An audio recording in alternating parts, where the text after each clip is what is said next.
మగువా ఓ మగువా episode number 104 review. ఈరోజు ఎపిసోడ్ కూడా చాలా బాగుంది. తప్పకుండా ఫుల్ వీడియో చూడండి.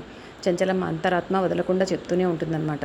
ప్రేమ అనేది కాళ్ళ దగ్గర పెట్టకూడదు, తల మీదకి ఎక్కించుకోకూడదు. అప్పుడే దానికి విలువ తగ్గిపోతుంది. నువ్వు నీ కోడల్ని అతిగా ప్రేమించావు కాబట్టి నీ కోడలు నేను వదిలి వెళ్ళే ఛాన్స్ ఉంది. అంత చనువిచ్చావు నువ్వు అని పాపం ఇంకా అంతరాత్మే బాధపెడుతుంది. అది ఆలోచిస్తూ అలాగే నిద్రపోతుంది చంచలమ్మ. తర్వాత నిద్ర లేచేసరికి సింధూర కాఫీ తీసుకొచ్చింది. అత్తమ్మ మీరు కాఫీ తాగండి, రాత్రి కూడా ఏమీ తినలేదు అనేసి ఆమె లేస్తూనే ఇస్తుందన్నమాట కాఫీ. చంచలమ్మ కోపంతో చాముండి అని పిలుస్తుంది. అప్పుడు చాముండి పరిగెత్తుకుంటూ వస్తుంది. ఏంటత్తమ్మ ఏమైంది అనేసి.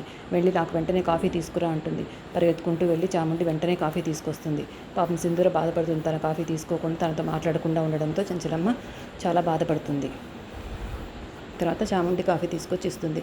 తర్వాత చాముండికి చెప్తుంది చంచలమ్మ, నా రూమ్లోకి నా గదిలోకి ఎవరు నా పర్మిషన్ లేకుండా ఇంకెవ్వరూ రాకూడదు చాముండి, అది నువ్వు గుర్తు పెట్టుకొని సింధూరకి ఇండైరెక్ట్గా చెప్పినట్టు చాముండితో చెప్తుందన్నమాట కొత్త రూలు. అలాగే అత్తమ్మ, నేను తప్పకుండా అన్ని నీ పనులన్నీ నేనే చూసుకుంటాను దగ్గరుండి అంటుంది.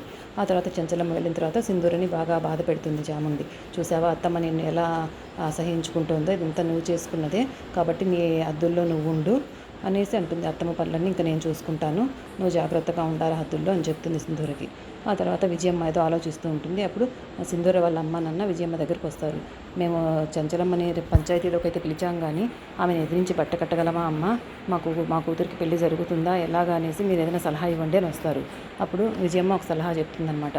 మీ కూతురికి మీరు పెళ్లి చేయాలనుకుంటే మీరు ఉండాల్సింది ఈ ఊర్లో కాదు, చంచలమ్మ ఊర్లోనే ఉండాలి అంటుంది. కూతురికి నిజంగా పెళ్లి చేసుకోకూడదు అనే ఆలోచన ఉంటే తీర్పు చెప్పేసి ఉండేటప్పుడే కొంచెం సమయం కావాలి అని అడిగిందంటే మీ కూతురి మనసులో కూడా పెళ్లి చేసుకోవాలనే ఉంది కదా, అందుకే మీరు ఆ ఊర్లోనే ఉంటే మా అమ్మ నాన్నలు నాకు తోడుగా నా దగ్గరలోనే ఉన్నారనే ధైర్యంతో చంచలమ్మకు ధైర్యంగా చెప్తుంది, నేను పెళ్లి చేసుకుంటాను అత్తమ్మ అని. కాబట్టి మీరు అక్కడే దగ్గరలో ఉండాలి, సింధూరకు కనపడుతూనే అంటుంది. ఆ ఊర్లో నాకు తెలిసిన వాళ్ళ ఇల్లు ఉంది, మీరు వెళ్ళి ఆ ఇంట్లో ఉండండి, మిగతా వివరాలన్నీ కూడా నేనే చెప్తాను మీకు, నేనే చూసుకుంటాను మీ సంగతిని అంటారు. మా కూతురికి పెళ్లి జరగడం కోసం మీరు ఏం చెప్పినా చేస్తామమ్మా అని వాళ్ళిద్దరు కూడా తలూపుతారు.